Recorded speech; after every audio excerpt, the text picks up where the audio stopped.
ಲೋಕರಕ್ಷಕನಾದ ಯೇಸು ಕ್ರಿಸ್ತರ ನಾಮದಲ್ಲಿ ಆತ್ಮೀಯರೆಲ್ಲರಿಗೂ ಹೃದಯಪೂರ್ವಕ ವಂದನೆಗಳನ್ನು ತಿಳಿಸ್ತಾ ಇದ್ದೀನಿ. ಪಾಪಲೋಕದಲ್ಲಿ ಪಾಪ ಮಾಡದ ಪರಿಶುದ್ಧನು ಯೇಸು ದೇವರು ಒಬ್ಬರೇ. ಈ ಲೋಕದಲ್ಲಿ ನಮ್ಮ ಹಾಗೆ ಶರೀರವನ್ನು ಧರಿಸಿಕೊಂಡು ಬಂದು ಪರಿಶುದ್ಧನಾಗಿ ಶ್ರೇಷ್ಠನಾಗಿ ಲೋಕದಲ್ಲಿ ಜೀವಿಸಿದವರು, ಪಾಪ ಮಾಡದವರು ಯೇಸು ದೇವರು ಒಬ್ಬರೇ. ಪ್ರಿಯರೇ, ಪ್ರತಿಯೊಬ್ಬರೂ ಮನುಷ್ಯರು ಪಾಪ ಮಾಡಿನೇ ಈ ಲೋಕದಲ್ಲಿ ಜೀವಿತವನ್ನು ಮುಗಿಸ್ಕೊಂಡು ಹೋಗಿದ್ದಾರೆ. ಪಾಪ ಮಾಡದೆ ಯಾರೂ ಕೂಡ ಈ ಲೋಕದಲ್ಲಿ ಮರಣ ಹೊಂದಿಲ್ಲ. ಪಾಪ ಮಾಡಿ ಪಾಪದ ಭೋಗಗಳನ್ನು ಅನುಭವಿಸಿ ತಮ್ಮ ಜೀವಿತವನ್ನು ಮುಗಿಸ್ಕೊಂಡಿದ್ದಾರೆ. ಇದರಲ್ಲಿ ದೇವರ ಭಕ್ತರೆಂದು ಕರೆಯಲ್ಪಡುವವರು ಕೂಡ ಇದ್ದಾರೆ. ಈ ಗುಂಪಿನಲ್ಲಿ, ಅಂದರೆ ಪಾಪ ಮಾಡಿದಂಥ ಗುಂಪಿನಲ್ಲಿ ದೇವರು ಉಂಟು ಮಾಡಿದಾಗ ಸತ್ಯವಂತರನಾಗಿ ದೇವರು ಉಂಟು ಮಾಡಿದ್ದಾನೆ. ಬೆಳೀತಾ ಬೆಳೀತಾ ಈ ಮನುಷ್ಯನು ಪಾಪ ಮಾಡಿ ದೇವರಿಂದ ದೂರವಾಗಿ ಕೊನೆಯದಾಗಿ ಬೆಂಕಿಯ ಕೊಂಡಕ್ಕೆ ಹೋಗಿದ್ದಾರೆ, ಇನ್ನೂ ಹೋಗ್ತಾನೇ ಇದ್ದಾರೆ ಜನ. ಈ ಲೋಕದಲ್ಲಿ ಪರಿಶುದ್ಧನಾಗಿ ಶ್ರೇಷ್ಠನಾಗಿ ಯಾವ ತಪ್ಪು ಮಾಡದೆ ಯಾವ ಪಾಪ ಮಾಡದೆ ಜೀವಿಸಿದವರು ಯಾರಾದರೂ ಇದ್ದಾರಾ ಅಂತ ನೋಡುವಾಗ ಒಬ್ಬರೇ ಒಬ್ಬರು ಕಾಣ್ತಾರೆ. ಅವರು ಯೇಸು ಕ್ರಿಸ್ತರು, ಪರಿಶುದ್ಧನು. ಈ ಲೋಕದಲ್ಲಿ ಜೀವಿಸುವಾಗ ಪ್ರಿಯರಾದ ದೇವರ ಮಕ್ಕಳಿರ ನಮ್ಮಂಥ ಶರೀರವನ್ನು ಧರಿಸಿಕೊಂಡೇ ಜೀವಿಸಿದ್ದಾರೆ. ನಮ್ಮಂಥ ಶರೀರವನ್ನು ಅಂದಾಗ ನಮ್ಮಲ್ಲಿ ಎಂತೆಂಥ ಕೋರಿಕೆಗಳು ಹುಟ್ಟುತ್ತವೋ, ನಮ್ಮಲ್ಲಿ ಎಂತೆಂಥ ಆಲೋಚನೆಗಳು, ಎಂತೆಂಥ ಶೋಧನೆಗಳು ಹುಟ್ಟುತ್ತವೋ, ಅಂಥ ಶೋಧನೆಗಳು ಯೇಸು ಕ್ರಿಸ್ತರು ಕೂಡ ಬಂದಿದ್ದಾರೆ. ಯೇಸು ಕ್ರಿಸ್ತರಲ್ಲಿ ಕೂಡ ಶೋಧನೆಗಳು, ಅನೇಕ ಶೋಧನೆಗಳು, ಅನೇಕ ಕಷ್ಟಗಳು, ಅನೇಕ ಬಾಧೆಗಳು ಅವರು ಅನುಭವಿಸಿದ್ದಾರೆ. ಒಂದು ವಚನವನ್ನು ನಾವು ನೋಡೋಣ. ಇಬ್ರಿಯರಿಗೆ ಬರೆದ ಪತ್ರಿಕೆ 4ನೇ ಅಧ್ಯಾಯ 15ನೇ ವಚನ. ನಮ್ಮ ನಿರ್ಬಲಾವಸ್ಥೆಯನ್ನು ಕುರಿತು ಅನುತಾಪವಿಲ್ಲದವನಲ್ಲ, ಆತನು ಸರ್ವ ವಿಷಯಗಳಲ್ಲಿ ನಮ್ಮ ಹಾಗೆ ಶೋಧನೆಗೆ ಗುರಿಯಾದನು, ಪಾಪ ಮಾತ್ರ ಮಾಡಲಿಲ್ಲ. ನೋಡಿದ್ರ, ನಮ್ಮ ಹಾಗೆ ಶೋಧನೆಗೆ ಗುರಿಯಾಗಿದ್ದನಂತೆ. ಈ ಲೋಕದಲ್ಲಿ ನಾವು ಶೋಧನೆಯಲ್ಲಿ ಇದ್ದೀವಿ ಎಂದು ಯಾವಾಗ ಗೊತ್ತಾಗುತ್ತೆ? ನಾವು ಶೋಧನೆಯಲ್ಲಿದ್ದೀವಿ. ಮಾನಸಿಕವಾದಂಥ ಶೋಧನೆ, ಶಾರೀರಿಕವಾದಂಥ ಶೋಧನೆಯಲ್ಲಿದ್ದೀವಿ ಅಂಥೇಳಿ ಯಾವಾಗ ಗೊತ್ತಾಗುತ್ತೆ? ಬೆಳಕಿನಲ್ಲಿ ಬಂದ ಮೇಲೆ ಗೊತ್ತಾಗುತ್ತೆ ರೀ. ಅಂದರೆ ಭಕ್ತಿಯ ಮಾರ್ಗದಲ್ಲಿ ದೇವರನ್ನ ಅರ್ಥ ಮಾಡಿಕೊಂಡು, ದೇವರ ಮನಸ್ಸನ್ನು ಅರ್ಥ ಮಾಡಿಕೊಂಡು, ದೇವರನ್ನ ನಂಬಿ ಭಕ್ತಿಯಿಂದ ಜೀವಿಸುವಂಥ ಆ ಸಮಯದಲ್ಲಿ ಗೊತ್ತಾಗುತ್ತೆ ನಾವು ಶೋಧನೆಗಳನ್ನು ಅನುಭವಿಸ್ತಾ ಇದ್ದೀವಿ ಅಂತ. ಲೋಕದಲ್ಲಿ ಇದ್ದವರಿಗೆ ಶೋಧನೆಗಳ ಬಗ್ಗೆ ಏನೂ ಗೊತ್ತಿರಲ್ಲ ರೀ, ಅನುಭವ ಇರಲ್ಲ. ಲೋಕದಲ್ಲಿ ಇದ್ದಂಥ ಸರ್ವ ಜನಾಂಗದವ್ರು ಇದ್ದಾರಲ್ಲ, ನಾವು ಶೋಧನೆಯಲ್ಲಿದ್ದೀವಿ. ಪಾಪ ಎಂಬ ಶೋಧನೆ, ತಪ್ಪುಗಳೆಂಬ ಶೋಧನೆ, ಇಂಥ ಶೋಧನೆಯನ್ನು ನಾವು ಅನುಭವಿಸ್ತಾ ಇದ್ದೀವಿ ಎನ್ನುವಂಥದ್ದು ಅಂಧತ್ವದಲ್ಲಿ, ಅಂಧಕಾರದ ದೊರೆತನದಲ್ಲಿ, ಕತ್ತಲಲ್ಲಿ ಇದ್ದಂಥ ಜನರಿಗೆ ಅರ್ಥ ಆಗಲ್ಲ. ಯಾರಿಗೆ ಅರ್ಥ ಆಗುತ್ತೆ? ದೇವರ ಭಕ್ತಿ ಮಾರ್ಗದಲ್ಲಿ ಯಾರಿರ್ತಾರೋ ಅವರಿಗೆ ಅರ್ಥ ಆಗುತ್ತೆ. ನಾವು ಕೆಲವು ಹೃದಯದಲ್ಲಿ ಶೋಧನೆಗಳನ್ನು ಅನುಭವಿಸ್ತಾ ಇದ್ದೀವಿ ಅಂತೇಳಿ. ಇವಾಗ ಇಬ್ರಿಯ ಗ್ರಂಥಕರ್ತನು ಬರೆಯುವಂಥ ಮಾತೇನಪ್ಪ ಅಂತ ಗಮನಿಸುವಾಗ, ಆತನು ಸರ್ವ ವಿಷಯಗಳಲ್ಲಿ ನಮ್ಮ ಹಾಗೆ ಶೋಧನೆಗೆ ಗುರಿಯಾದನು, ಪಾಪ ಮಾತ್ರ ಮಾಡಿಲ್ಲ, ನಮ್ಮ ಹಾಗೆ ಶೋಧನೆಗೆ ಗುರಿಯಾದನು. ಅಂದರೆ ಭಕ್ತಿ ಮಾರ್ಗದಲ್ಲಿ ಬಂದ ಮೇಲೆ ಶೋಧನೆಗಳು. ಈ ಲೋಕದಲ್ಲಿ ಅನೇಕ ಶೋಧನೆಗಳು, ಹೃದಯದಲ್ಲಿ ಶೋಧನೆಗಳು, ಜನರ ಮೂಲಕ ಶೋಧನೆಗಳು, ಮನೆಯಲ್ಲಿ ಶೋಧನೆಗಳು, ಒಂದು ರೀತಿಯಲ್ಲಿ ಶೋಧನೆ. ಅಂದರೆ ಸೈತಾನನು ಶೋಧನೆ ಕೊಡ್ತಾ ಇರ್ತಾನೆ. ಜನರ ಮೂಲಕ ಶೋಧನೆ ಕೊಡ್ಬೋದು, ಅದೇ ಪ್ರಕಾರ ಮನೆಯಲ್ಲಿ ಶೋಧನೆ ಬರ್ಬೋದು, ಹೃದಯದಲ್ಲಿ ಶೋಧನೆ ನಡೀಬೋದು. ಯಾವುದೋ ಒಂದು ರೀತಿಯಲ್ಲಿ ಒಟ್ಟಿನಲ್ಲಿ ಮನುಷ್ಯನು ಭಕ್ತನು ಶೋಧನೆಗೆ ಒಳಗಾಗ್ತಾನೆ. ಶೋಧನೆಗೆ ಒಳಗಾಗಿ ಪಾಪ ಮಾಡ್ತಾನೆ. ಏನ್ರಿ, ಮನುಷ್ಯರು ಪಾಪ ಮಾಡ್ತಾರೆ. ಮನುಷ್ಯರು ದೇವರನ್ನ ತಿಳ್ಕೊಂಡಾಗಲೂ ಕೂಡ ಅಲ್ಲೆಲ್ಲಿ ಕೆಲವು ಸಂದರ್ಭದಲ್ಲಿ ಮನುಷ್ಯನು ಪಾಪ ಮಾಡ್ತಾನೆ. ಪ್ರಾರಂಭದಿಂದ ನೋಡುವಾಗ ಭಕ್ತರಲ್ಲಿ ಅಲ್ಲೆಲ್ಲಿ ತಪ್ಪುಗಳು ನಡೆದಿದೆ. ಕೆಲವು ತಪ್ಪುಗಳು ಅಂದರೆ ಉನ್ನತರಾಗಿ ಬದುಕಿದ್ದಾರೆ. ಪ್ರತಿ ಭಕ್ತನೂ ಉನ್ನತನಾಗಿ ಬದುಕಿದ್ದಾರೆ, ಶ್ರೇಷ್ಠನಾಗಿ. ಆದರೂ ಕೆಲವು ಸಂದರ್ಭಗಳಲ್ಲಿ ಪಾಪಗಳನ್ನು ಇಲ್ಲ ಅಪರಾಧಗಳನ್ನು ಎಲ್ಲೋ ಒಂದು ಕಡೆ ತಪ್ಪುಗಳನ್ನು ಮಾಡಿದ ಹಾಗೆ ನಾವು ನೋಡ್ತೀವಿ ಪ್ರಿಯರೇ. ಹಾಗಂತ ನಾವು ಪಾಪ ಮಾಡಬೇಕು ಅಂತಲ್ಲ, ನಾವು ಪ್ರತಿನಿತ್ಯ ಒಂದು ಭಕ್ತಿಯಲ್ಲಿ ನಡಿಬೇಕು. ಮನುಷ್ಯನು ಅಲ್ಲೆಲ್ಲಿ ತಪ್ಪುಗಳನ್ನು ಅಪರಾಧಗಳನ್ನು ಮಾಡಿಕೊಂಡು ಬಂದಿದ್ದಾನೆ. ಕೆಲವರು ದೃಢವಾಗಿ ಭಕ್ತಿಯಿಂದ ನಿಂತ್ಕೊಂಡು ನಂಬಿಕೆಯಿಂದ ಜೀವಿಸಿದ್ದಾರೆ, ಆದರೂ ಎಲ್ಲೋ ಒಂದು ಕಡೆ ಮಿಸ್ಟೇಕ್ ಮಾಡಿದ್ದಾರೆ. ತಪ್ಪು ಮಾಡದವರು, ಪಾಪ ಮಾಡದವರು, ಅಪರಾಧವನ್ನು ಮಾಡಿದವರು ಯಾರಾದರೂ ಇದ್ದಾರಾ ಅಂತ ಈ ಲೋಕದಲ್ಲಿ ಹುಡುಕಿದಾಗ ಒಬ್ಬರು ಸಿಗ್ತಾರೆ. ಅವರೇ ಶಕಪುರುಷನಾಗಿರುವಂಥ ಯೇಸು. ಶಕಪುರುಷನಾಗಿರುವಂಥ ಯೇಸು ಕ್ರಿಸ್ತರು ಮಾತ್ರ ಪರಿಶುದ್ಧರಾಗಿ, ಯಾವ ಪಾಪ ಮಾಡದವನಾಗಿ ಈ ಲೋಕದಲ್ಲಿ, ಪಾಪದ ಲೋಕದಲ್ಲಿ ಜೀವಿಸಿದ್ದಾರೆ. ಪ್ರಿಯರಾದ ದೇವರ ಮಕ್ಕಳಿರ, ಈ ಪಾಪದ ಲೋಕ, ಪಾಪದ ಕೊಳೆಯಲ್ಲಿದೆ ಇದು. ಈ ಲೋಕ ಹೇಗಿದೆಪ್ಪ ಅಂತ ನೋಡುವಾಗ ಒಂದು ಪಾಪ ಎಂಬ ಕೊಳೆ, ಇಲ್ಲಾಂದರೆ ಪಾಪ ಎಂಬ ಒಂದು ಕೆರೆ ಇದು.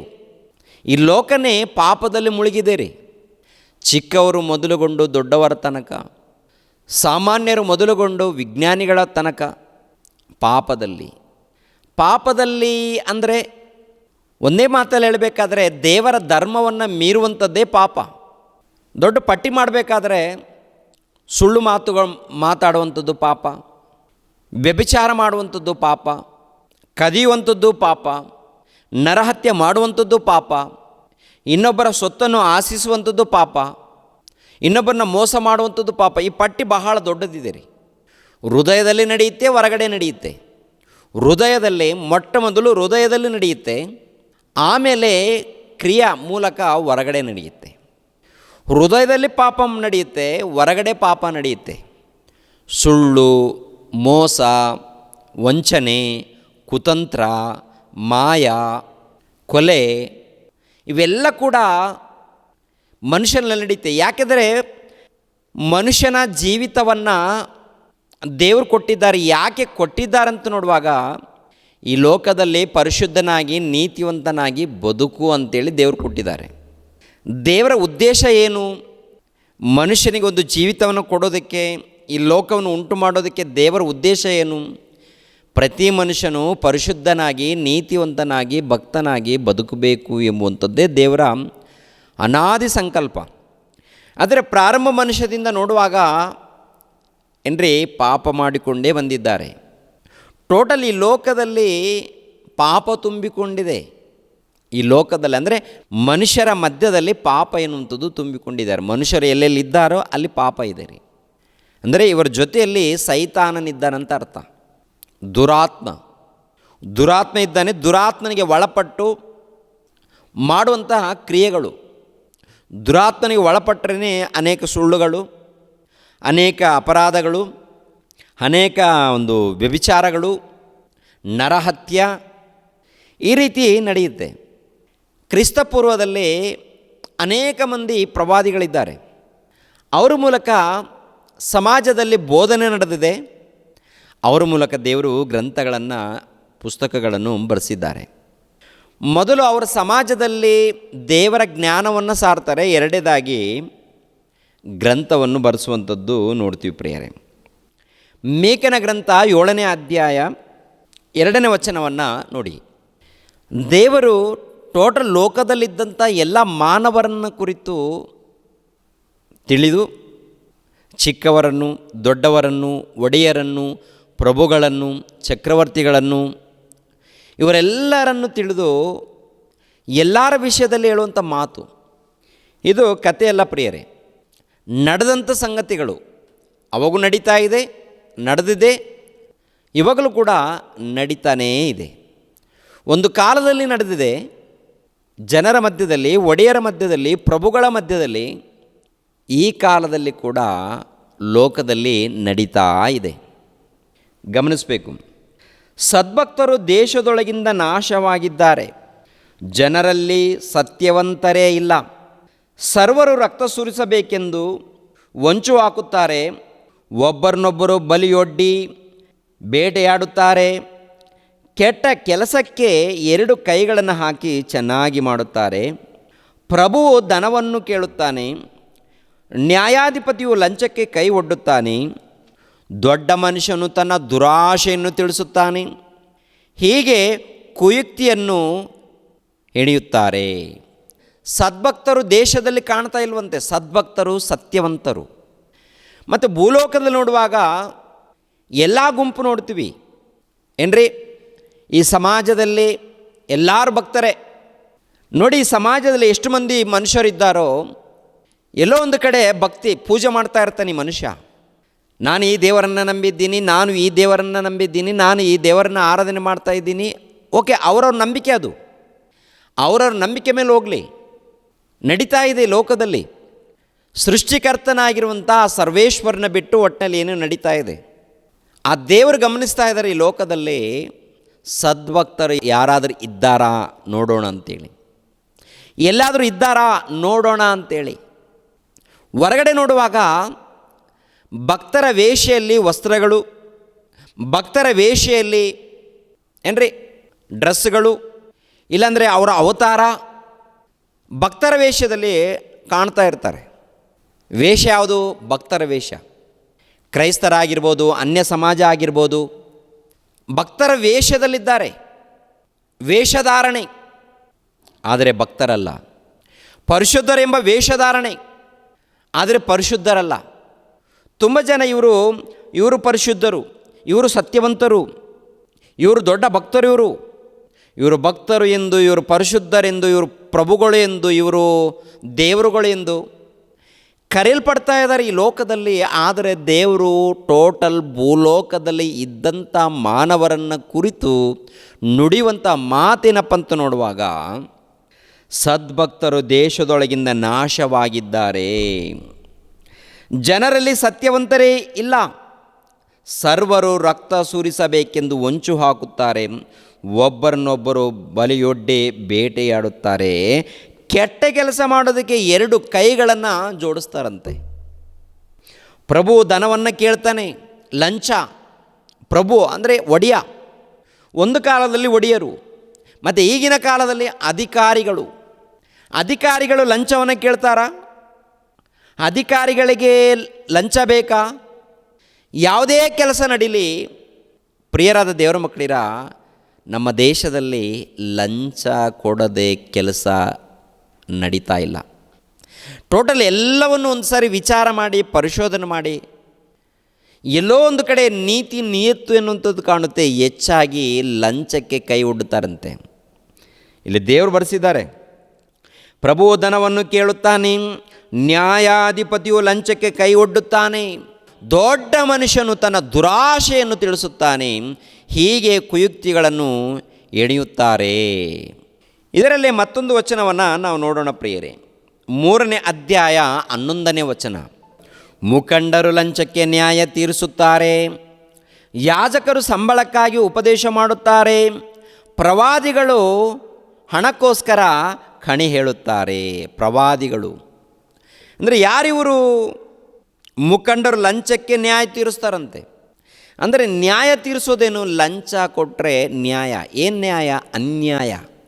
ಲಂಚ ತಗೊಂಡಾಗ ಅಲ್ಲಿ ಅನ್ಯಾಯ ನಡೆಯುತ್ತೆ ರೀ. ಲಂಚಕ್ಕೆ ಕೈ ಒಡ್ಡಿದಾಗ ಅಲ್ಲಿ ಅನ್ಯಾಯ ನಡೆಯುತ್ತೆ ವಿನಃ ನ್ಯಾಯ ಇಲ್ಲ. ಹೆಚ್ಚಾಗಿ ಯಾರು ಬಲಿ ಆಗ್ತಾ ಇದ್ದಾರಪ್ಪ ಅಂತ ನೋಡುವಾಗ ಬಲಹೀನರು, ಅಮಾಯಕರು ಬಲಿ ಆಗ್ತಾ ಇದ್ದಾರೆ. ನಾವು ವಿದ್ಯಾವಂತರು, ನಾವು ಜ್ಞಾನಿಗಳು, ನಾವು ಪಂಡಿತರು, ನಾವು ಮುಖಂಡರು ಅಂತ ಹೇಳಿಕೊಳ್ಳೋರು ಯಾರನ್ನ ದೋಚಿಕೊಳ್ತಾ ಇದ್ದಾರಪ್ಪ ಅಂತ ನೋಡುವಾಗ ಅಮಾಯಕರನ್ನು, ಬಲಹೀನರನ್ನು, ಬಡವರನ್ನು. ಈ ಲೋಕದಲ್ಲಿ ಅಮಾಯಕರು, ಬಲಹೀನರು ಏನು ಮಾಡ್ತಾರೆ? ಮೋಸ ಹೋಗ್ತಾನೇ ಇದ್ದಾರೆ. ಇವಾಗಲೂ ಕೂಡ ಮೋಸ ಹೋಗ್ತಾನೇ ಇದ್ದಾರೆ. ಯಾರ್ಯಾರಿದ್ದಾರೆ ಲೋಕದಲ್ಲಿ? ಮುಖಂಡರು. ಯಾಜಕರಂದರೆ ಯಾರಿವರು? ಲೋಕದಲ್ಲಿ ಮುಖಂಡರು ಅವರು ಬೇರೆ, ಯಾಜಕರಂದರೆ ಇವರು ಬೇರೆ. ಇವರು ಯಾರು ಯಾಜಕರು? ಯಾಜಕರಂದರೆ ಬೇರೆ ಯಾರಲ್ಲ, ದೇವರ ಮಂದಿರದಲ್ಲಿ ಪೂಜೆ ಮಾಡುವಂಥ ಪೂಜಾರಿಗಳು. ದೇವರ ಹೆಸರಿನಲ್ಲಿ ಯೆಹೋವನ ಮಂದಿರದಲ್ಲಿ ಆಗಿರ್ಬೋದು, ಲೋಕದಲ್ಲಿ ಮಂದಿರಗಳಲ್ಲೇ ಆಗಿರ್ಬೋದು. ಏನು ನಡೀತಾ ಇದೆಯಪ್ಪ ಅಂತ ನೋಡುವಾಗ, ಯಾಜಕರು ಸಂಬಳಕ್ಕಾಗಿ ಉಪದೇಶ ಮಾಡುತ್ತಾರೆ, ಪ್ರವಾದಿಗಳು ಹಣಕ್ಕೋಸ್ಕರ ಕಣಿ ಹೇಳುತ್ತಾರೆ. ಹಣನೇ ಮುಖ್ಯ. ಹಣ ಇಲ್ಲದೆ ಏನು ಮಾಡ್ತಾರೆ ಇವರು? ಏನು ಎಲ್ಲಿಗೂ ಹೋಗಲ್ಲ, ವಾಕ್ಯನೂ ಹೇಳಲ್ಲ, ಪ್ರಾರ್ಥನೆ ಮಾಡಲ್ಲ. ಪ್ರಾರ್ಥನೆ ಮಾಡಿದ್ರೆ ನಿಮ್ಮಿಂದ ಏನಾದರೂ ಹಣ ಸಿಗುತ್ತಾ? ಪ್ರಾರ್ಥನೆ ಮಾಡಿದ್ರೆ ನಿಮ್ಮಿಂದ ಏನಾದರೂ ನಮಗೆ ಸಿಗುತ್ತಾ? ಹಣಕ್ಕೋಸ್ಕರ ಕಣಿ ಹೇಳುತ್ತಾರಂತೆ. ಅಂದರೆ ಮಾಯ ಬೋಧನೆ ಮಾಡ್ತಾರೆ, ಮಾಯ ಮಾತುಗಳನ್ನು ತಿಳಿಸ್ತಾರೆ.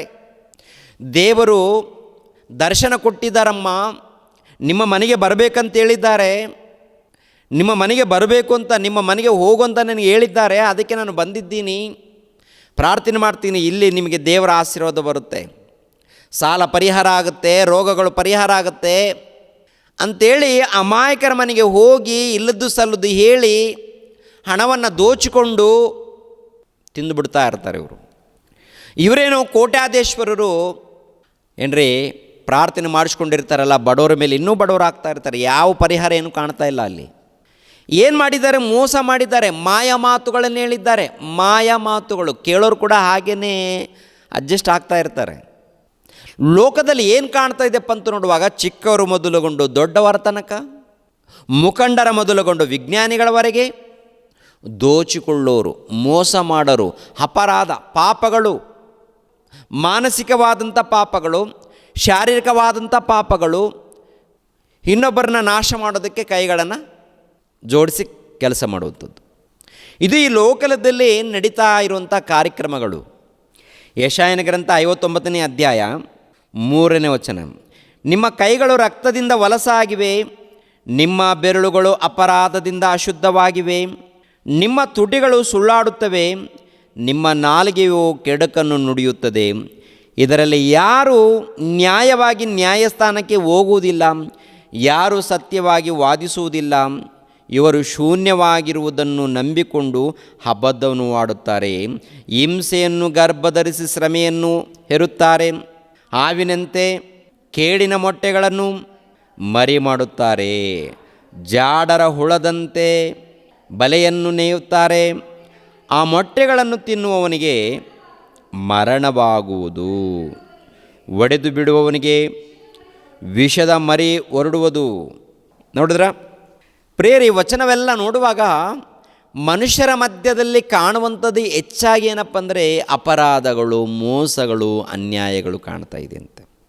ಒಟ್ಟಿನಲ್ಲಿ ನೋಡುವಾಗ ಈ ಸಮಾಜದಲ್ಲಿ ಏನು ತುಂಬಿಕೊಂಡಿದೆ ಅಂತ ಗೊತ್ತಾಗುತ್ತೆ. ಪಾಪಗಳು.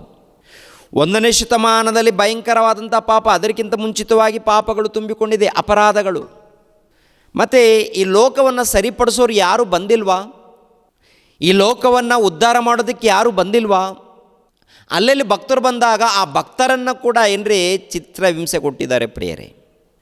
ಒಳ್ಳೆ ಪ್ರವಾದಿಗಳು, ಒಳ್ಳೆ ಭಕ್ತರು ಅಲ್ಲಲ್ಲಿ ಬಂದಾಗ ನ್ಯಾಯವಾಗಿ ಬೋಧನೆ ಮಾಡಿದಾಗ ಅವರನ್ನು ಕೊಂದಾಕಿರುವಂಥ ಲೋಕ ಇದು.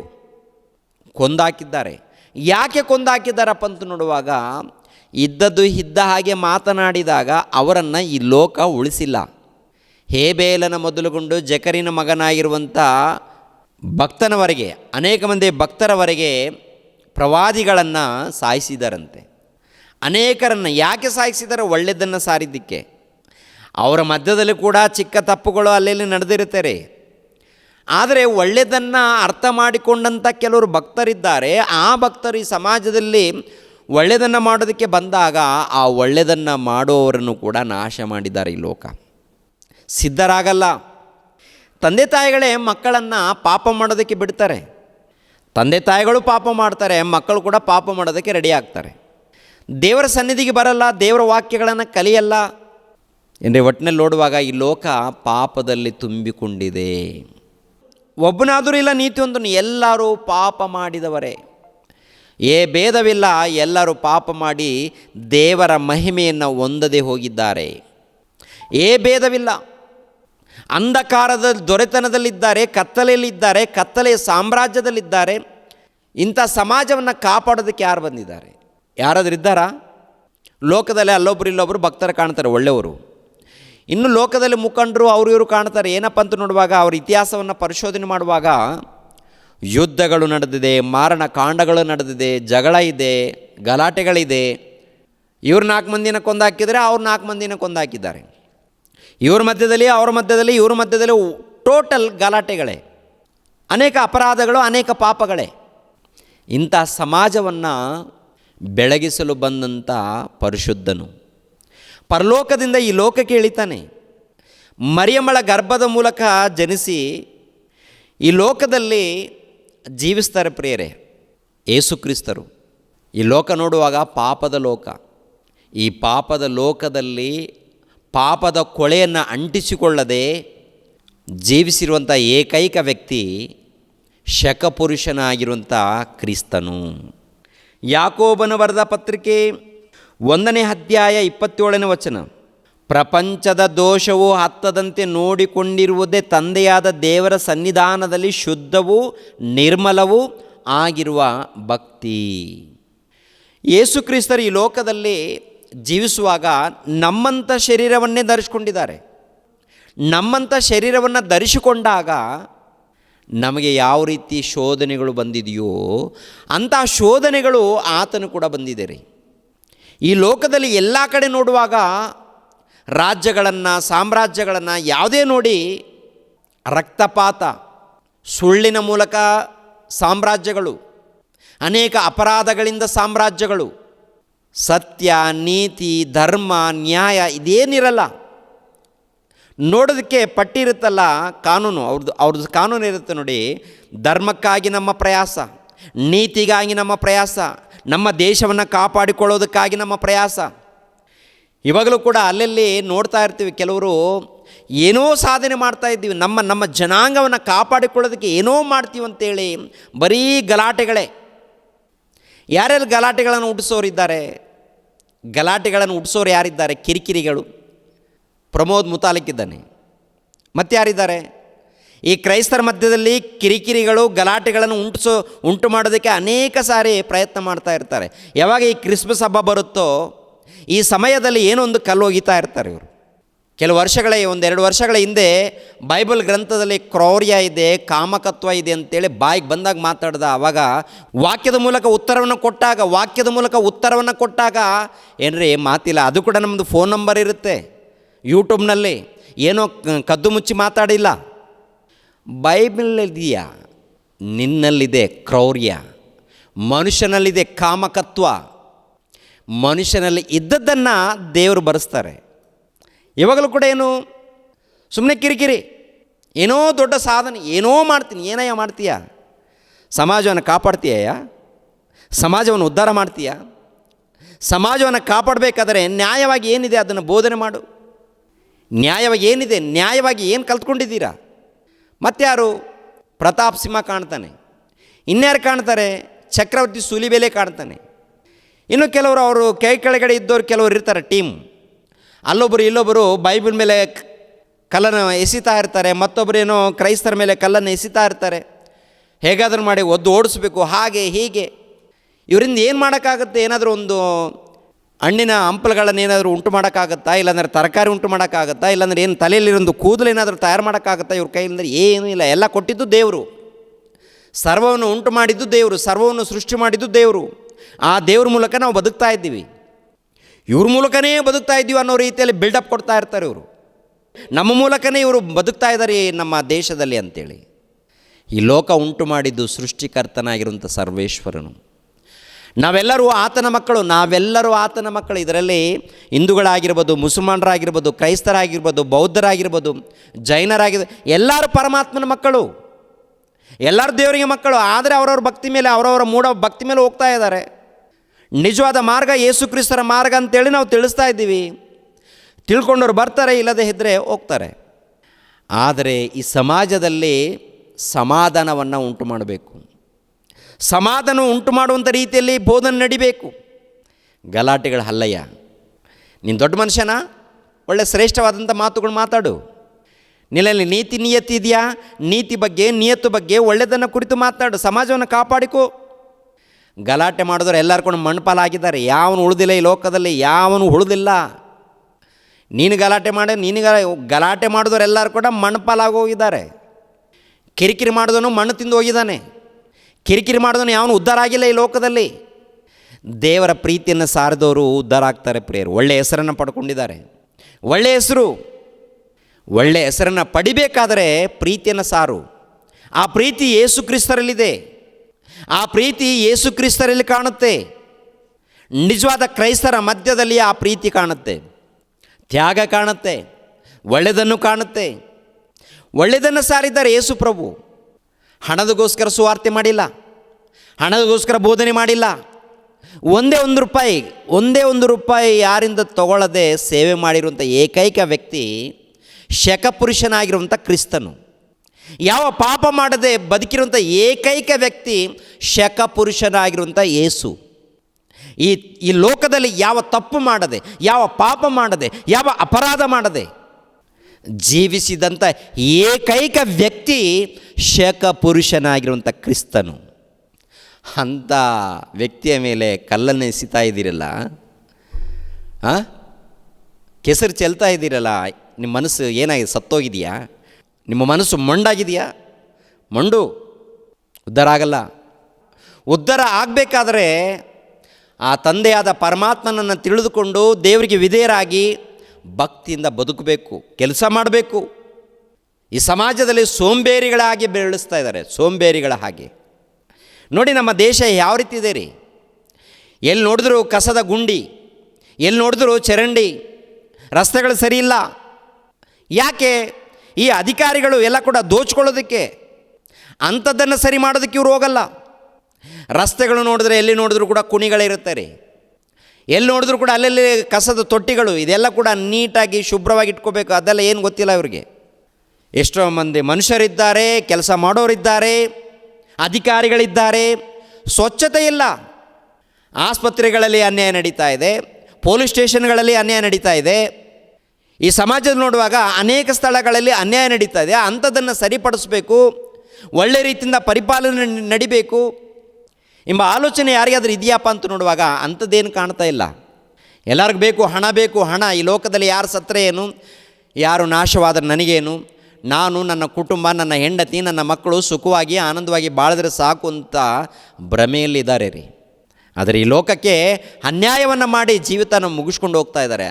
ಒಂದೇ ಮಾತಲ್ಲಿ ಹೇಳಬೇಕಾದರೆ ಈ ಲೋಕ ಪಾಪದ ವ್ಯಾಮೋಹದಲ್ಲಿದೆ. ಈ ಪ್ರಪಂಚ ಪಾಪದಲ್ಲಿದೆ. ಪಾಪದ ಪ್ರಪಂಚದಲ್ಲಿ ಶಕಪುರುಷನಾಗಿರುವಂಥ ಯೇಸು ಕ್ರಿಸ್ತರು ಈ ಲೋಕಕ್ಕೆ ಬಂದು ಈ ಲೋಕದಲ್ಲಿ ಜೀವಿಸಿದ್ದಾರೆ, ಪರಿಶುದ್ಧನಾಗಿ ಜೀವಿಸಿದ್ದಾರೆ, ಯಾವ ತಪ್ಪನ್ನು ಮಾಡದೆ ಜೀವಿಸಿದ್ದಾರೆ. ಈ ಸಮಾಜಕ್ಕೆ ಉತ್ತಮವಾದಂಥ ಸಂದೇಶವನ್ನು ಕೊಟ್ಟು ಶ್ರೇಷ್ಠವಾದಂಥ ಜ್ಞಾನವನ್ನು ತಲುಪಿಸಿ, ಸರ್ವೋತ್ತಮವಾದಂಥ ಜ್ಞಾನವನ್ನು ತಲುಪಿಸಿ ತಮ್ಮ ಜೀವಿತನ ಮುಗಿಸ್ಕೊಂಡು ಪರಲೋಕಕ್ಕೆ ಹೋಗಿದ್ದಾರೆ. ಅವರ ಬಗ್ಗೆ ಅವರ ಜೊತೆಯಲ್ಲಿದ್ದಂಥ ಶಿಷ್ಯರು ಸಾಕ್ಷಿ ಕೊಡ್ತಾರೆ. ಅವರ ಜೊತೆಯಲ್ಲಿದ್ದಂಥ ಶಿಷ್ಯರು, ನಿನ್ನ ಜೊತೆಯಲ್ಲಿದ್ದಂಥ ಶಿಷ್ಯರು ಯಾರಾದರೂ ನಿನಗೆ ಸಾಕ್ಷಿ ಕೊಡ್ತಾರ? ಈ ಮನುಷ್ಯನು ಯಾವ ತಪ್ಪು ಮಾಡಿಲ್ಲ, ಈ ಮನುಷ್ಯನು ಯಾವ ಪಾಪ ಮಾಡಿಲ್ಲ, ಈ ಮನುಷ್ಯನು ಶ್ರೇಷ್ಠನಿಂದ ನಿನ್ನ ಬಳಿಯಲ್ಲಿ, ನಿನ್ನ ಮನೆಯಲ್ಲಿ, ನಿನ್ನ ಕುಟುಂಬದಲ್ಲಿದ್ದವರು ಯಾರಾದರೂ ನಿನ್ನನ್ನು ಕುರಿತು ಸಾಕ್ಷಿ ಕೊಡ್ತಾರಾ? ನಿನ್ನ ಕುಟುಂಬದಲ್ಲಿ ನಿನ್ನ ಅಣ್ಣ ಹೇಳ್ತಾನೆ ಇವನು ದೊಡ್ಡ ಕ್ರೂರ ಅಂತ, ನಿನ್ನ ಕುಟುಂಬದಲ್ಲಿ ಒಬ್ಬ ತಮ್ಮನ ಹೇಳ್ತಾನೆ ಇವನು ದೊಡ್ಡ ಕುಡುಕ ಅಂತ, ನಿನ್ನ ಅಕ್ಕಪಕ್ಕದಲ್ಲಿದ್ದಂಥ ಜನರು ಹೇಳ್ತಾರೆ ಇವನು ದೊಡ್ಡ ವ್ಯಭಿಚಾರಿ ಅಂತ, ಮೋಸಗಾರ ಅಂತ. ಯೇಸು ಕ್ರಿಸ್ತರ ಬಗ್ಗೆ ನುಡಿದಿರುವಂಥ ಸಾಕ್ಷಿ ಎಂಥದ್ದಪ್ಪ ಅಂತ ನೋಡುವಾಗ ಜೊತೆಯಲ್ಲಿದ್ದವರು ಸಾಕ್ಷಿ ಕೊಟ್ಟಿದ್ದಾರೆ. ಆತನ ಜೊತೆಯಲ್ಲಿದ್ದಂಥವರು ಸಾಕ್ಷಿ ನೋಡಿ. ಒಂದು ಸಾರಿ ಪೇತ್ರನು ಬರೆದ ಮೊದಲನೇ ಪತ್ರಿಕೆ 2ನೇ ಅಧ್ಯಾಯ 22ನೇ ವಚನದಿಂದ, ಯಾರೀತ? ಅಪೊಸ್ತಲನಾಗಿರುವಂಥ ಪೇತ್ರನು. ಈ ಪೇತ್ರನು ಯೇಸು ಕ್ರಿಸ್ತರನ್ನು ಕುರಿತು ಸಾಕ್ಷಿ ಕೊಡ್ತಾ ಇದ್ದಾರೆ. ಆತನು ಯಾವ ತಪ್ಪು ಮಾಡಿಲ್ಲ, ಆತನು ಯಾವ ಪಾಪ ಮಾಡಿಲ್ಲ. ಈ ಲೋಕವನ್ನು ಕಾಪಾಡೋದಕ್ಕೆ ತನ್ನ ಜೀವಿತವನ್ನು ಪಣವಾಗಿಟ್ಟಿದ್ದಾರೆ. ಈ ಲೋಕದಲ್ಲಿ ಇದು ಪಾಪದ ಲೋಕ, ಇದು ಅಂಧತ್ವದಲ್ಲಿರುವಂಥ ಲೋಕ, ಕತ್ತಲೆಯಲ್ಲಿರುವಂಥ ಲೋಕ, ಕತ್ತಲೆಯ ಸಾಮ್ರಾಜ್ಯದಲ್ಲಿ ಇದ್ದಂಥ ಲೋಕ. ಈ ಲೋಕದಲ್ಲಿ ನಮ್ಮನ್ನು ಬೆಳಗಿಸೋದಕ್ಕೆ ಬಂದಿದ್ದಾನೆ, ನಮ್ಮನ್ನು ಸತ್ಯದ ಮಾರ್ಗದಲ್ಲಿ ನಡೆಸೋದಕ್ಕೆ ಬಂದಿದ್ದಾನೆ. ನಿತ್ಯ ಜೀವ ಎಂಬ ಮಾರ್ಗದಲ್ಲಿ ನಡೆಸೋದಕ್ಕೆ, ನಿತ್ಯ ಜೀವನ ಕೊಡೋದಕ್ಕೆ ಆತನು ಬಂದಿದ್ದಾನೆ. ನಮ್ಮೆಲ್ಲರಿಗಾಗಿ ಪರಿಶುದ್ಧನಾಗಿ ಜೀವಿಸಿದ್ದಾನೆ, ಮೋಕ್ಷ ಮಾರ್ಗವನ್ನು ಕಲ್ಪಿಸಿಕೊಟ್ಟಿದ್ದಾನೆ ಎಂದು ಪೇತ್ರನು ಬರೆದ ಮೊದಲನೇ ಪತ್ರಿಕೆ 2ನೇ ಅಧ್ಯಾಯ 22ನೇ ವಚನದಿಂದ, ಆತನು ಯಾವ ಪಾಪವನ್ನು ಮಾಡಲಿಲ್ಲ, ಆತನ ಬಾಯಲ್ಲಿ ಯಾವ ವಂಚನೆಯೂ ಸಿಕ್ಕಲಿಲ್ಲ, ಬೈಯುವವರನ್ನು ಆತನು ಪ್ರತಿಯಾಗಿ ಬಯಲಿಲ್ಲ, ಆತನು ಬಾಧೆಯನ್ನು ಅನುಭವಿಸಿದಾಗ ಯಾರನ್ನು ಬೆದರಿಸದೆ ನ್ಯಾಯವಾಗಿ ತೀರ್ಪು ಮಾಡುವ ಆತನಿಗೆ ತನ್ನ ಕಾರ್ಯವನ್ನು ಒಪ್ಪಿಸಿದನು. ನಾವು ಪಾಪದ ಪಾಲಿಗೆ ಸತ್ತು ನೀತಿವಂತರಾಗಿ ಜೀವಿಸುವಂತೆ ಆತನು ನಮ್ಮ ಪಾಪಗಳನ್ನು ತಾನೇ ತನ್ನ ದೇಹದಲ್ಲಿ ಹೊತ್ತುಕೊಂಡು ಮರಣದ ಕಂಬವನ್ನು ಏರಿದನು. ಆತನ ಬಾಸುಂಡೆಗಳಿಂದ ನಿಮಗೆ ಗುಣವಾಯಿತು. ನೀವು ಕುರಿಗಳಂತೆ ದಾರಿ ತಪ್ಪಿ ತೊಳಲುವವರಾಗಿದ್ದಿರಿ, ಆದರೆ ಈಗ ನೀವು ತಿರುಗಿಕೊಂಡು ನಿಮ್ಮ ಆತ್ಮಗಳನ್ನು ಕಾಯುವ ಕುರುಬನು ಅಧ್ಯಕ್ಷನೂ ಆಗಿರುವ ಆತನ ಬಳಿಗೆ ಬಂದಿದ್ದೀರಿ. ಅಂದರೆ ನೋಡಿ ಪ್ರಿಯರಾದ ದೇವರ ಮಕ್ಕಳಿರೋ, ನಾವು ಪಾಪದ ಪಾಲಿಗೆ ಸತ್ತು ನೀತಿವಂತರಾಗಿ ಜೀವಿಸುವಂತೆ ಆತನು ನಮ್ಮ ಪಾಪಗಳನ್ನು ತಾನೇ ತನ್ನ ದೇಹದಲ್ಲಿ ಹೊತ್ತುಕೊಂಡನು. 22ನೇ ವಚನದಲ್ಲಿ ನೋಡುವಾಗ ಆತನನ್ನು ಬೈದಿದ್ದಾರೆ, ಅವಮಾನಪಡಿಸಿದ್ದಾರೆ, ನಿಂದಿಸಿದ್ದಾರೆ. ಆದರೂ ಅವರೇನು ಮಾಡಿದ್ದಾರೆ? ಪ್ರೀತಿಸಿದ್ದಾರೆ. ಪ್ರಭು ಏನು ಮಾಡಿದ್ದಾರೆ ಪ್ರಿಯರೇ? ಪ್ರೀತಿ. ಅಂದರೆ ಈ ಟೋಟಲಿ ಪ್ರಪಂಚದಲ್ಲಿ ಪ್ರೀತಿ ಎಂಬಕ್ಕೆ ನಿದರ್ಶನ ಯೇಸು ಕ್ರಿಸ್ತರು.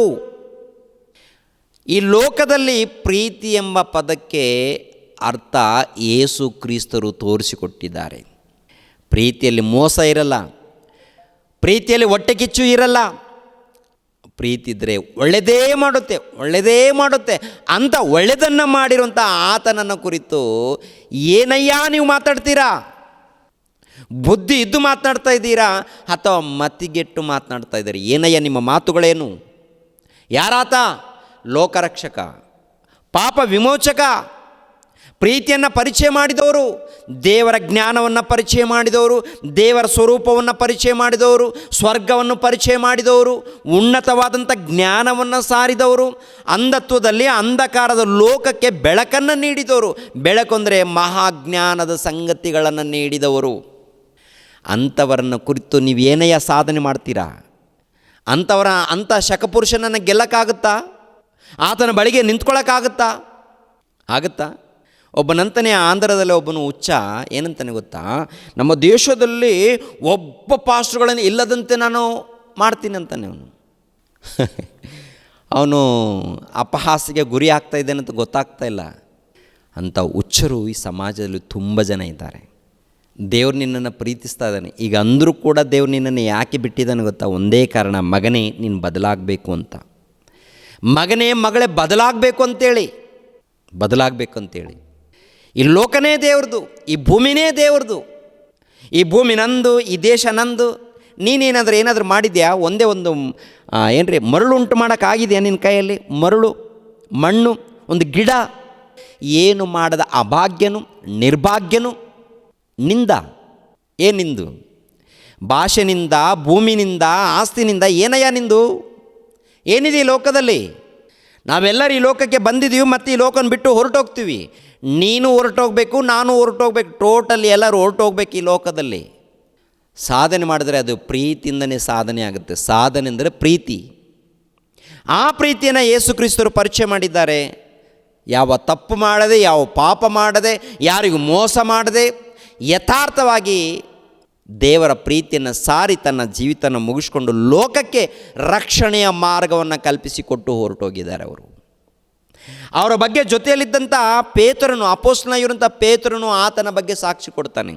ಆತನು ಮಾತ್ರವಲ್ಲ, ಯೋಹಾನನು ಕೂಡ ಕೊಡುವಂಥ ಸಾಕ್ಷಿಯನ್ನು ನೋಡಿ ಒಂದು ಸಾರಿ.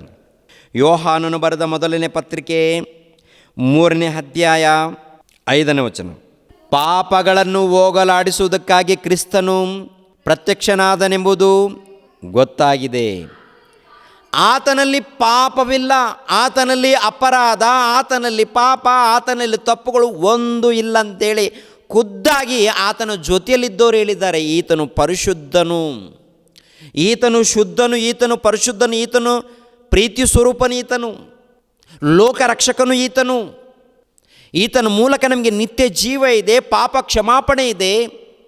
ಪಾಪದಲ್ಲಿ, ಅಂಧತ್ವದಲ್ಲಿ, ಅಂಧಕಾರದ ದೊರೆತನದಲ್ಲಿ ಇದ್ದಂಥ ನಮ್ಮನ್ನು ಕಾಪಾಡಲು ಬಂದಂಥ ಪರಿಶುದ್ಧನು, ಶ್ರೇಷ್ಠನು, ದೈವಕುಮಾರನು, ದೇವರು ಪರಿಶುದ್ಧನು, ಯೇಸು ಕ್ರಿಸ್ತರು ಪರಿಶುದ್ಧನು, ಪವಿತ್ರಾತ್ಮನು ಪರಿಶುದ್ಧನು. ಈ ಲೋಕದಲ್ಲಿ ಮನುಷ್ಯನಾಗಿ ಬಂದಾಗ ಏನ್ರಿ, ಯಾವ ಪಾಪ ಮಾಡದೆ, ಯಾವ ಅಪರಾಧ ಮಾಡದೆ, ಯಾವ ತಪ್ಪನ್ನು ಮಾಡದೆ ಉನ್ನತವಾಗಿ ಜೀವಿಸಿ ತೋರಿಸಿದ್ದಾರೆ. ನಮ್ಮಂಥ ಶರೀರ ಮತ್ತೆ ಪರಲೋಕದಿಂದ ಬಂದಂಥ ಶರೀರವನ್ನು ಧರಿಸ್ಕೊಂಡು ಬಂದಿಲ್ಲ ಆತ. ನಮ್ಮಂಥ ಶರೀರ, ಈ ಶರೀರಕ್ಕೆ ಯಾವ ರೀತಿ ಕೋರಿಕೆಗಳು ಹುಟ್ಟುತ್ತೋ, ಈ ಶರೀರದಲ್ಲಿ ಯಾವ ರೀತಿ ಆಲೋಚನೆಗಳು, ಶೋಧನೆಗಳು, ಕಷ್ಟಗಳು ಉಂಟಾಗುತ್ತೋ ಅಂಥ ಶರೀರ, ನಮ್ಮಂಥ ಶರೀರವನ್ನೇ ಧರಿಸ್ಕೊಂಡು ಬಂದಿದ್ದಾರೆ ಅವರು. ಆದರೆ ಪಾಪ ಮಾಡಿಲ್ಲ ಆತನು. ಈ ಲೋಕದಲ್ಲಿ ಎಲ್ಲರನ್ನ ಗಮನಿಸಿರಿ, ಮುಖಂಡರನ್ನ ಗಮನಿಸ್ತೀರಾ, ಮುಖಂಡರಲ್ಲಿ ಅನೇಕ ಪಾಪಗಳು. ಪ್ರಭುಗಳನ್ನು ಗಮನಿಸ್ತೀರಾ, ಅನೇಕ ಪಾಪಗಳು. ಒಡೆಯರನ್ನು ಗಮನಿಸ್ತೀರಾ, ಅನೇಕ ಪಾಪಗಳು. ಚಕ್ರವರ್ತಿಗಳನ್ನು ಗಮನಿಸ್ತೀರಾ, ಅನೇಕ ಪಾಪಗಳು. ವಿಚಾರ ಮಾಡಿ, ಪ್ರಪಂಚ ಇತಿಹಾಸವನ್ನು ವಿಚಾರ ಮಾಡಿ ಗೊತ್ತಾಗುತ್ತೆ ರೀ, ಪ್ರತಿಯೊಬ್ಬನಲ್ಲಿ ಎಲ್ಲೋ ಒಂದು ಕಡೆ ಪಾಪಗಳು ತುಂಬಿ ತುಳುಕ್ತಾ ಇದೆ ಅನ್ನುವಂಥದ್ದು. ಈ ಲೋಕದಲ್ಲಿ ಪಾಪ ಮಾಡದ ವ್ಯಕ್ತಿ ಯಾರಾದರೂ ಇದ್ದಾರಾ ಅಂತ ನೋಡುವಾಗ ಆತನೇ ಶಕ ಪುರುಷನಾಗಿರುವಂಥ ಕ್ರಿಸ್ತನು. ಇಷ್ಟು ಧೈರ್ಯವಾಗಿ ಯಾಕೆ ಹೇಳ್ತೀನಿ ಗೊತ್ತಾಗಿದೆ, ಸತ್ಯವೇದ ಗ್ರಂಥ ಗೊತ್ತಾಗಿದೆ, ಪ್ರಪಂಚ ಇತಿಹಾಸ ಗೊತ್ತಾಗಿದೆ. ಪ್ರಪಂಚ ಇತಿಹಾಸದಲ್ಲಿ ನೋಡುವಾಗ, ಚರಿತ್ರೆಯಲ್ಲಿ ನೋಡುವಾಗ, ಚಿಕ್ಕವರು ಮೊದಲುಗೊಂಡು ದೊಡ್ಡವರ ತನಕ ಅನೇಕ ತಪ್ಪುಗಳು, ಅನೇಕ ಪಾಪಗಳನ್ನೇ ಕಂಡಿದ್ದೀನಿ ಪ್ರಿಯರೇ, ಅವರ ಇತಿಹಾಸವನ್ನು ನೋಡುವಾಗ. ಈಗಿನ ಕಾಲದಲ್ಲಿ ಕೂಡ ನೋಡಿ, ದೇವರ ಹೆಸರಲ್ಲೇ ಹೇಳಿಕೊಂಡು ಅನೇಕ ಪಾಪಗಳು. ಕೊನೆಯದಾಗಿ ನಮ್ಮ ಕ್ರೈಸ್ತರ ಮಧ್ಯದಲ್ಲಿ ಕೂಡ ತಪ್ಪುಗಳು ನಡೀತಾ ಇದೆ, ಸರಿ ಪಡಿಸ್ಕೊಳ್ರಿ ಅಂತ ಹೇಳುವಾಗ ಅರ್ಥ ಮಾಡಿಕೊಳ್ತಾ ಇಲ್ಲ. ಅರ್ಥ ಮಾಡಿಕೊಂಡವನು ಶಾಶ್ವತವಾಗಿ ನಿತ್ಯ ಜೀವನ ಪಡ್ಕೊಳ್ತಾನೆ. ಅರ್ಥ ಮಾಡಿಕೊಳ್ಳದವನು ಅಂಧನಾಗಿ, ಕುರುಡನಾಗಿ ಸತ್ತು ಬೆಂಕಿಯ ಕೊಂಡಕ್ಕೆ ಜಾರಿ ಹೋಗ್ತಾನೆ. ಬೆಂಕಿಯ ಕೊಂಡಕ್ಕೆ ಹೋಗಬಾರ್ದು ಅಂದಾಗ ಯೇಸು ಕ್ರಿಸ್ತರನ್ನ ತಿಳಿದುಕೊಂಡು ವಿಧೇನಾಗಿ, ಭಕ್ತನಾಗಿ ನಡಿಬೇಕು ಪ್ರತಿಯೊಬ್ಬರು ಕೂಡ. ಮತ್ತಾರು ಹೇಳಿದ್ದಾರೆ ಯೇಸು ಕ್ರಿಸ್ತರ ಬಗ್ಗೆ ಅಂತ ನೋಡುವಾಗ, ಅಪೋಸ್ತಲರ ಇನ್ನೊಬ್ಬ ಅಪೋಸ್ತಲನು ಇಸ್ಕರಿಯೋತ ಯೂದ. ಈ ಲೋಕದಲ್ಲಿ ಹಣದಗೋಸ್ಕರ, ಅಧಿಕಾರದಗೋಸ್ಕರ ತೌಕಪಟ್ಟಂಥ ವ್ಯಕ್ತಿ, ಯೇಸು ಕ್ರಿಸ್ತರ ಜೊತೆಯಲ್ಲಿದ್ದಂಥ ವ್ಯಕ್ತಿ. ಯೇಸು ಕ್ರಿಸ್ತರನ್ನು ಗಮನಿಸಿದ್ದಾನೆ, ಸುಮಾರು 3.5 ವರ್ಷ ಗಮನಿಸಿದ್ದಾನೆ, ನೋಡಿದ್ದಾನೆ, ಮಾತುಗಳು, ಕ್ರಿಯೆಗಳು ಪ್ರತಿ ಒಂದನ್ನು ಪರಿಶೋಧನೆ ಮಾಡಿದ್ದಾನೆ. ಆದರೆ ಹಣದ ವ್ಯಾಮೋಹದಲ್ಲಿ ಬಿದ್ದು ಪಾಪ ಮಾಡಿದ್ದಾನೆ.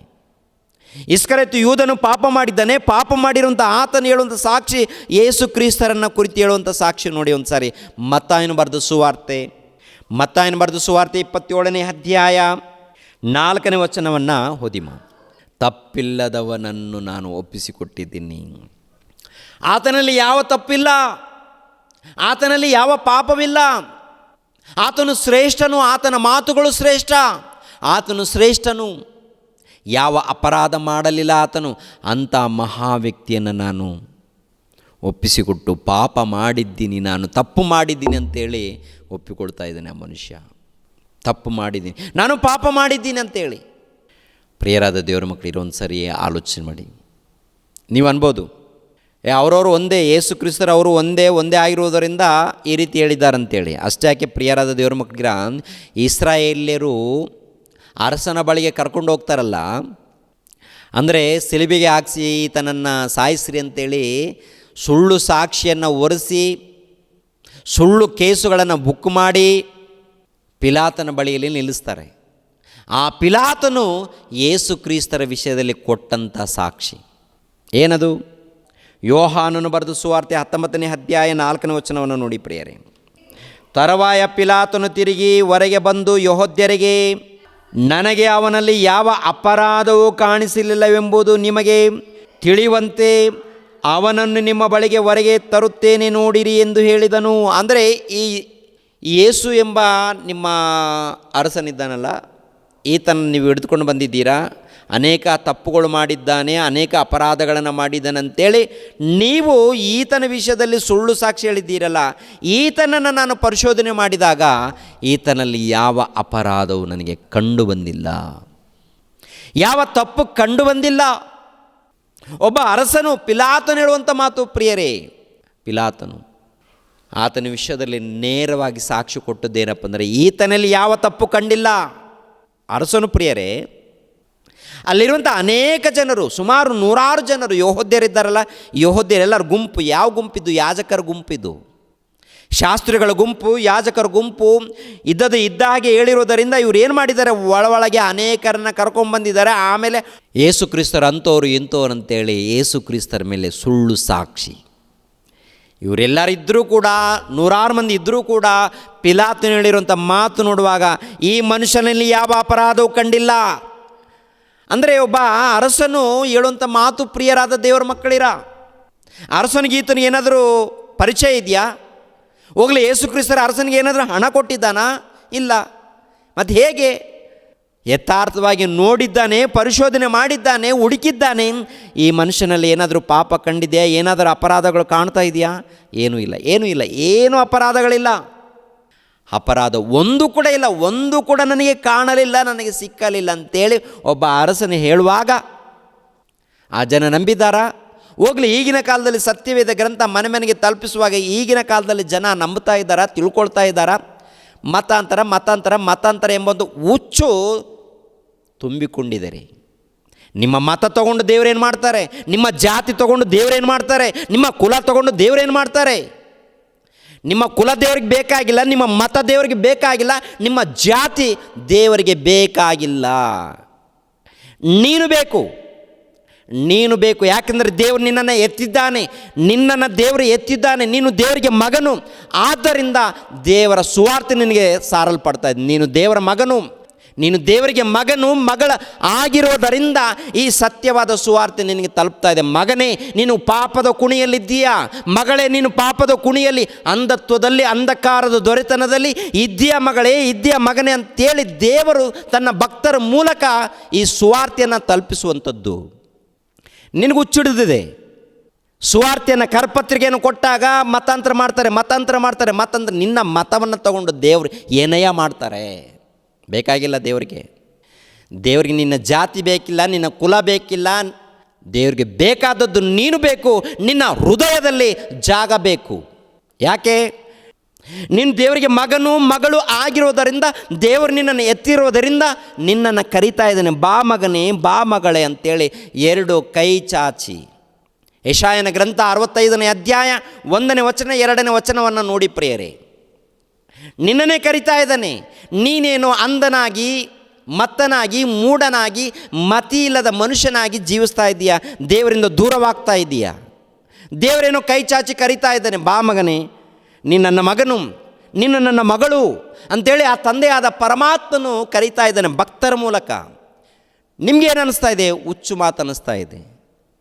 ಒಂದು ಸರ್ ನೋಡಿ ಯೆಶಾಯನ ಗ್ರಂಥ, ಕ್ರಿಸ್ತಪೂರ್ವ 700 ವರ್ಷದ ಹಿಂದೆ ಯೆಶಾಯ ಎಂಬಂಥ ಪ್ರವಾದಿ ಇದ್ದಾನೆ. ಆ ಪ್ರವಾದಿ ಮೂಲಕ ದೇವರು ಕೊಡುವಂಥ ಕರೆ. ಯೆಶಾಯನ ಗ್ರಂಥ 65ನೇ ಅಧ್ಯಾಯ 1ನೇ ವಚನ 2ನೇ ವಚನವನ್ನು ಓದಿಮ. ವಿಜ್ಞಾಪಿಸಿಕೊಳ್ಳದವರಿಗೂ ಪ್ರಸನ್ನನಾಗಿದ್ದೆನು, ನನ್ನನ್ನು ಹುಡುಕದವರಿಗೂ ಸಿಕ್ಕಿದೆನು, ನನ್ನ ನಾಮವನ್ನೆತ್ತಿ ಪ್ರಾರ್ಥಿಸದ ಜನಾಂಗಕ್ಕೂ ಈಗೋ ನಾನಿದ್ದೇನೆ. ಮಕ್ಕಳಿರ, ನಿಮ್ಮನ್ನು ನಾನೇ ಪಡೆದಿದ್ದೀನಿ. ಮಕ್ಕಳಿರ, ನಿಮ್ಮನ್ನು ನಾನೇ ಪಡೆದಿದ್ದೀನಿ. ನಾನು ನಿಮ್ಮನ್ನು ಎತ್ತಿದ್ದೀನಿ. ಸೂರ್ಯನನ್ನು, ಚಂದ್ರನನ್ನು, ನಕ್ಷತ್ರಗಳನ್ನು ನಾನೇ ಉರಿಸ್ತಾ ಇದ್ದೀನಿ. ಗಾಳಿಯನ್ನು, ಮಳೆಯನ್ನು ನಾನೇ ತರಿಸ್ತಾ ಇದ್ದೀನಿ. ಇವೆಲ್ಲ ನನ್ನ ಮೂಲಕ ಉಂಟಾಗಿದೆ. ನೀವೆಲ್ಲರೂ ನನ್ನ ಮಕ್ಕಳು. ಆದರೆ ನನ್ನನ್ನು ಬಿಟ್ಟು ನೀವು ಏನಾಗಿದ್ದೀರಾ? ದೂರವಾಗಿದ್ದೀರಾ. ನನ್ನ ನಾಮವನ್ನು ತಿಳಿಯದೆ ನೀವು ದೂರವಾಗಿದ್ದೀರಾ. ಅದಕ್ಕೆ ಪ್ರತಿದಿನಾಲು ನಿಮ್ಮನ್ನು ಕೈ ಚಾಚಿ ಕರೀತಾ ಇದ್ದೀನಿ, ಮಕ್ಕಳಿರ, ಬನ್ನಿರಿ ನನ್ನ ಬಳಿಗೆ ಅಂತೇಳಿ. ದೇವರು ಕರೆಯುವಂಥ ಕರೆ. ನೀನೇನು ಹೇಳ್ತೀಯಾ? ಬಂದರೆ ಏನು ಕೊಡ್ತೀಯಾ? ಚರ್ಚಿಗೆ ಬಂದರೆ ಏನಾದರೂ ಕೊಡ್ತೀರಾ? ಏನು ಕೊಡಬೇಕು? ದೇವರ ಜ್ಞಾನವನ್ನು ಸಾರ್ತಾ ಇದ್ದೀವಯ್ಯ, ಮತ್ತೇನಾದರೂ ಕೊಡಬೇಕಾ? ದೇವರು ಏನೇನು ಕೊಟ್ಟಿಲ್ಲ? ನಿನಗೆ ಜೀವಿತವನ್ನು ಕೊಟ್ಟಿಲ್ಲ, ಅಂಗಾಲು ಮೊದಲುಗೊಂಡು ಶರೀರದಲ್ಲಿರುವಂಥ ಅವಯವಗಳನ್ನು ದೇವರು ಕೊಟ್ಟಿಲ್ವಾ? ನಿನಗೆ ಶರೀರವನ್ನು ಕೊಟ್ಟಿಲ್ವಾ? ನಿನಗೆ ಜ್ಞಾನವನ್ನು ಕೊಟ್ಟಿಲ್ವಾ? ನಿನಗೆ ಶಕ್ತಿಯನ್ನು ಕೊಟ್ಟಿಲ್ವಾ? ನಿನಗೆ ಬುದ್ಧಿಯನ್ನು ಕೊಟ್ಟಿಲ್ವಾ? ಕೆಲಸ ಮಾಡುವಂಥ ಜ್ಞಾನ ಕೊಟ್ಟಿದ್ದಾರಲ್ಲ, ಶಕ್ತಿ ಕೊಟ್ಟಿದ್ದಾರಲ್ಲ, ಕೆಲಸ ಮಾಡಿಕೊಂಡು ಊಟ ಮಾಡು, ಸಂಪಾದನೆ ಮಾಡಿಕೋ. ದೇವರೇ ತಾನೇ ಕೊಟ್ಟಿದ್ದು. ಕೈ ಕಾಲುಗಳು ಕೊಟ್ಟಿದ್ದು ದೇವರೇ ತಾನೇ. ಉಸಿರು ಕೊಟ್ಟಿದ್ದು ದೇವರು ತಾನೇ. ಆ ದೇವರ ಬಳಿಗೆ ಬರೋದಕ್ಕೆ ಏನಾದರೂ ಕೊಡಬೇಕಾ? ಬುದ್ಧಿ ಇದ್ದು ಮಾತಾಡ್ತಾ ಇದೆಯಾ? ಮತ್ತಿಗೆಟ್ಟು ಮಾತಾಡ್ತಾ ಇದೆಯಾ? ಬುದ್ಧಿ ಜ್ಞಾನ ಇದ್ದು ನಿನ್ನ ತಂದೆಯ ಬಳಿಗೆ ಬರೋದಕ್ಕೆ ಏನಾದರೂ ಕೊಡಬೇಕಾ? ಎಲ್ಲ ಕೊಟ್ಟಿದ್ದಾನಲ್ಲಯ್ಯ. ನೀನು ಬದುಕ್ತಾ ಇದ್ದಿ ಅಂದರೆ ಆತನು ಕೊಟ್ಟಂಥ ಭಿಕ್ಷೆ ತಾನೇ, ಆ ತಂದೆಯಾದ ದೇವರು ಕೊಟ್ಟಂಥ ಭಿಕ್ಷೆ ತಾನೇ. ಆತನು ಕೊಟ್ಟದ್ದು ಈ ಲೋಕದಲ್ಲಿ ನಿನಗೆ ಬದುಕು. ಈ ಲೋಕದಲ್ಲಿ ಬದುಕೋದಕ್ಕೆ ಎಲ್ಲ ರೀತಿಯಲ್ಲಿ ತಿನ್ನುವಂಥ ದವಸ ಧಾನ್ಯಗಳು, ಆಹಾರ, ನೀರು ಪ್ರತಿ ಒಂದನ್ನು ದೇವ್ರು ನಿನ್ನ ಕೊಟ್ಟಿರುವಾಗ ಮತ್ತೆ ಏನಾದರೂ ಕೊಟ್ಟರೆ ನಾನು ನಿನ್ನ ಬಲಿಗೆ ಬರ್ತೀನಂದರೆ ನಿನ್ನಂತವನು ದೇವ್ರಿಗೆ ಬೇಕಾ? ಏನಾದರೂ ಕೊಟ್ಟರೆ ಬರ್ತೀನಂದರೆ ನಿನ್ನಂತವನು ದೇವ್ರಿಗೆ ಬೇಕಾ? ದೇವ್ರಿಗೆ ಬೇಕಾಗಿಲ್ಲ. ಯಾರು ಬೇಕು? ಕರೆದಾಗ ದೇವರಿಗೆ ವಿಧೇಯರಾಗಿ ಭಕ್ತಿಯಿಂದ ನಡೆಯೋರು ಬೇಕು. ದೇವರಿಗೆ ದೇವ್ರು ಕರಿತಾ ಇದ್ದಾನೆ, ಬಂದ ಮೇಲೆ ದೇವ್ರು ಕೈ ಬಿಡ್ತಾನ? ಲೋಕವನ್ನೇ ಕಾಪಾಡುವಂಥ ದೇವರು ನಂಬಿರುವಂಥ ಭಕ್ತರನ್ನು ದೇವ್ರು ಕೈ ಬಿಡ್ತಾರಾ? ಯಾವತ್ತಿಗೂ ಕೈ ಬಿಡಲ್ಲ. ಪ್ರಿಯರಾದ ದೇವರ ಮಕ್ಕಳಿರ, ಕಾಪಾಡ್ತಾರೆ, ಕನಿಕರಿಸ್ತಾರೆ, ಸತ್ತ ಮೇಲೆ ನಿತ್ಯ ಜೀವವನ್ನು ಕೊಡ್ತಾರೆ. ಅವರು ಪರಲೋಕವನ್ನು ಕೊಡ್ತಾರೆ, ಉನ್ನತವಾದಂಥ ಲೋಕ ತನ್ನ ಬಳಿಗೆ. ಎಷ್ಟು ಅದ್ಭುತವಾದಂಥ ಮಾತು ಪ್ರಿಯರೇ.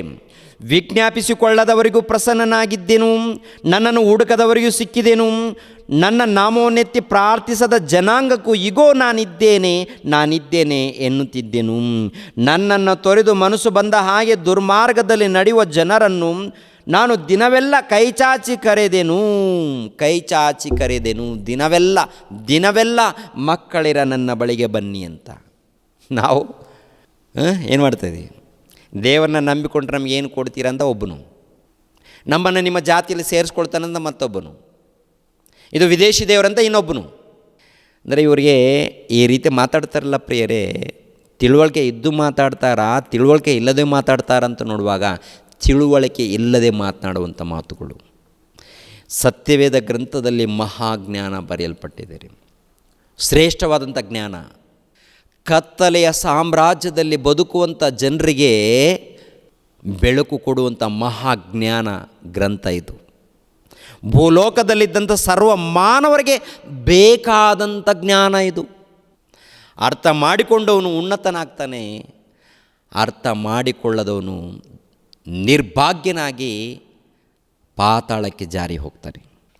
ಮತ್ತೆ ಯಾರಾದರೂ ಸಾಕ್ಷಿ ಕೊಟ್ಟಿದ್ದಾರಾ ಯೇಸು ಕ್ರಿಸ್ತರ ವಿಷಯದಲ್ಲಿ? ಅಪೋಸ್ತಲನಾಗಿರುವಂಥ ಪೌಲನು ಏನು ಸಾಕ್ಷಿ ಕೊಡ್ತಾ ಇದ್ದ ನೋಡಿ. ಕೊರಿಂಥದವರಿಗೆ ಬರೆದ 2ನೇ ಪತ್ರಿಕೆ 5ನೇ ಅಧ್ಯಾಯ 21ನೇ ವಚನವನ್ನು, ನಾವು ಆತನಲ್ಲಿ ದೇವರಿಗೆ ಸಮರ್ಪಕವಾದ ನೀತಿ ಸ್ವರೂಪಿಗಳಾಗುವಂತೆ ದೇವರು ಪಾಪ ಜ್ಞಾನವಿಲ್ಲದ ಆತನನ್ನು ನಮಗೋಸ್ಕರ ಪಾಪ ಸ್ವರೂಪಿಯಾಗ ಮಾಡಿದನು. ಅಂದರೆ ನಮ್ಮಂಥ ಶರೀರವನ್ನು ಧರಿಸ್ಕೊಂಡು ನಾವು ಪಾಪದ ವ್ಯಾಮೋಹದಲ್ಲಿ, ಲೋಕದ ಅಂಧತ್ವದಲ್ಲಿ, ಕತ್ತಲೆಯ ಸಾಮ್ರಾಜ್ಯದಲ್ಲಿ ಇದ್ದಂಥ ನಮ್ಮನ್ನು ಕಾಪಾಡಲು ಈ ಲೋಕಕ್ಕೆ ಬಂದಿದ್ದಾನೆ. ನಮ್ಮಂಥ ಶರೀರ, ಪಾಪದ ಶರೀರವನ್ನು ಧರಿಸಿಕೊಂಡು ಈ ಲೋಕಕ್ಕೆ ಬಂದು ಪರಿಶುದ್ಧನಾಗಿ, ಶ್ರೇಷ್ಠನಾಗಿ, ಉನ್ನತನಾಗಿ, ಶುದ್ಧನಾಗಿ ಜೀವಿಸಿರುವಂಥ ವ್ಯಕ್ತಿ. ಪೌಲನು ಸಾಕ್ಷಿ ಕೊಟ್ಟಿದ್ದಾನ, ಪೇತ್ರನು ಸಾಕ್ಷಿ ಕೊಟ್ಟಿದ್ದಾನ, ಯೋಹಾನನು ಸಾಕ್ಷಿ ಕೊಟ್ಟಿದ್ದಾನ, ಭಕ್ತರೆಲ್ಲರೂ ಸಾಕ್ಷಿ ಕೊಟ್ಟಿದ್ದಾರಾ? ಭಕ್ತರು ಮಾತ್ರವಲ್ಲದೆ ಏನ್ರಿ, ಅರಸನು ಸಾಕ್ಷಿ ಕೊಟ್ಟಿದ್ದಾನೆ. ಇನ್ನು ಅನೇಕರು ಸಾಕ್ಷಿ ಕೊಟ್ಟಿದ್ದಾರೆ. ಮತ್ತಾರು ಸಾಕ್ಷಿ ಕೊಟ್ಟಿದ್ದಾರೆ ನೋಡಿ. ಲೋಕನ ಬರೆದ ಸುವಾರ್ತೆ 23ನೇ ಅಧ್ಯಾಯ 41ನೇ ವಚನ. ಯಾರು ಹೇಳ್ತಾ ಇದ್ದಾರೆ ಗೊತ್ತಾ? ಇಬ್ಬರು ಕಳ್ಳರಿದ್ದಾರಲ್ಲ, ಅಂದರೆ ಸಿಲುಬೆ ಮೇಲೆ ಮರಣ ಹೊಂದುವಂತಹ ಸಮಯದಲ್ಲಿ ಒಬ್ಬ ವ್ಯಕ್ತಿ, ಅಂದರೆ ಇಬ್ಬರಲ್ಲಿ ಒಬ್ಬ ವ್ಯಕ್ತಿ ತನ್ನ ಮನಸ್ಸನ್ನು ಬದಲಾವಣೆ ಮಾಡಿಕೊಂಡು ಹೇಳುವಂಥ ಮಾತೇನು ಗೊತ್ತಾ? ನಾವು ತಪ್ಪು ಮಾಡಿದ್ದೀವಿ, ನಮಗೆ ತಕ್ಕ ಶಿಕ್ಷೆ ನಡೀತಾ ಇದೆ, ಆದರೆ ಈತನು ಯಾವ ತಪ್ಪು ಮಾಡಿಲ್ಲ ಅಂತೇಳಿ. ಏನ್ರಿ, ಆ ಸಿಲುಬೆ ಮೇಲೆ ಬಿದ್ದಾಗ ಸುಮಾರು ಬೆಳಿಗ್ಗೆ 9 ಗಂಟೆಗೆ ಸಿಲುಬೆಗೆ ಇರಿಸ್ತಾರೆ.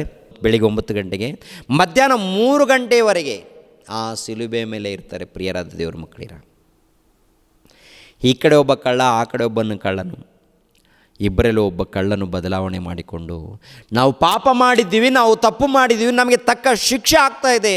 ಈ ಮನುಷ್ಯನ ನೋಡುವಾಗ ಯಾವ ಅಪರಾಧ ಮಾಡಿಲ್ಲ, ಯಾವ ತಪ್ಪು ಮಾಡಿಲ್ಲ ಅಂತೇಳಿ ಸಿಲುಬೆಯಲ್ಲಿ ಮರಣ ಹೊಂದುವಂಥ ಆ ಸಮಯದಲ್ಲಿ ಒಬ್ಬ ಕಳ್ಳನು ತನ್ನ ಮನಸ್ಸನ್ನು ಬದಲಾವಣೆ ಮಾಡಿಕೊಂಡು ಆತನ ನೋಡಿ ಗಮನಿಸಿ ಹೇಳುವಂಥ ಮಾತು ಪ್ರಿಯರೇ, ಈತನು ಯಾವ ತಪ್ಪು ಮಾಡಿಲ್ಲ, ಯಾವ ಅಪರಾಧ ಮಾಡಿಲ್ಲ, ಮತ್ತು ಯಾಕೆ ಶಿಕ್ಷೆ?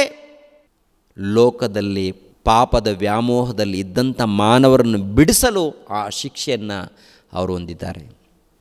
ಶತಾಧಿಪತಿ ಕೂಡ ಹೇಳುವಂಥ ಮಾತು ನೋಡಿ, 23ನೇ ಅಧ್ಯಾಯ 47ನೇ ವಚನ. ಶತಾಧಿಪತಿಯು ನಡೆದ ಸಂಗತಿಯನ್ನು ನೋಡಿ ಈ ಮನುಷ್ಯನು ಸತ್ಪುರುಷನೇ ನಿಜ ಎಂದು ದೇವರನ್ನು ಕೊಂಡಾಡಿದನು. ಒಬ್ಬ ಶತಾಧಿಪತಿ. ಈ ಮನುಷ್ಯನು ನಿಜವಾಗ್ಲೂ ದೇವರ ಮನುಷ್ಯನು, ಸತ್ಪುರುಷನು, ಈತನು ಸತ್ಯವಂತನು.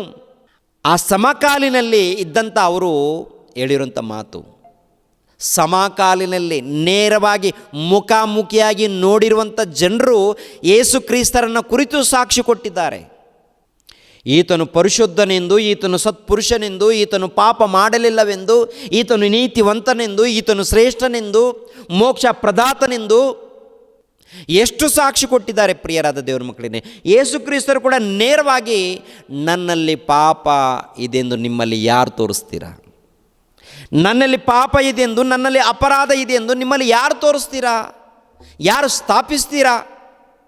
ಯೇಸು ಕ್ರಿಸ್ತರು ನೇರವಾಗಿ ಹೇಳಿರುವಂಥ ಮಾತು. ಯೋಹಾನನು ಬರೆದ ಸುವಾರ್ತೆ 14ನೇ ಅಧ್ಯಾಯ 30ನೇ ವಚನವನ್ನು ನೋಡಿ ಪ್ರಿಯರೇ.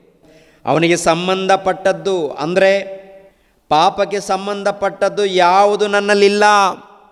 ಸೈತಾನನಿಗೆ ಸಂಬಂಧಪಟ್ಟದ್ದು ಒಂದು ಕೂಡ ನಮ್ಮಲ್ಲಿಲ್ಲ, ಒಂದು ಕೂಡ ನನ್ನಲ್ಲಿಲ್ಲ. ಅಂದರೆ ಸೈತಾನನ ಯಾರು? ಪಾಪ ಪುರುಷನು. ಅವನ ಮೂಲಕ ಬರುವಂಥದ್ದೇನು? ಪಾಪನೇ. ಅವರಿಗೆ ಒಳಪಟ್ಟವರೇನು? ಪಾಪದ ವ್ಯಾಮೋಹದಲ್ಲಿದ್ದಾರೆ. ಸೈತಾನನಿಗೆ ಸಂಬಂಧಪಟ್ಟದ್ದು ನನ್ನಲ್ಲಿ ಏನೂ ಇಲ್ಲ. ಸುಳ್ಳು ಸೈತಾನನ ಮೂಲಕ ಬರುತ್ತೆ, ವಂಚನೆ ಸೈತಾನನ ಮೂಲಕ ಬರುತ್ತೆ, ನರಹತ್ಯ ಸೈತಾನನ ಮೂಲಕ ಉಂಟಾಗುತ್ತೆ. ಈ ಆಲೋಚನೆಗಳೆಲ್ಲ ಕೂಡ ವ್ಯಭಿಚಾರ ಅವನ ಮೂಲಕ ಉಂಟಾಗುತ್ತೆ. ಇಂಥದ್ಯಾವುದು ಕೂಡ ನನ್ನಲ್ಲಿ ಒಂದು ಇಲ್ಲ.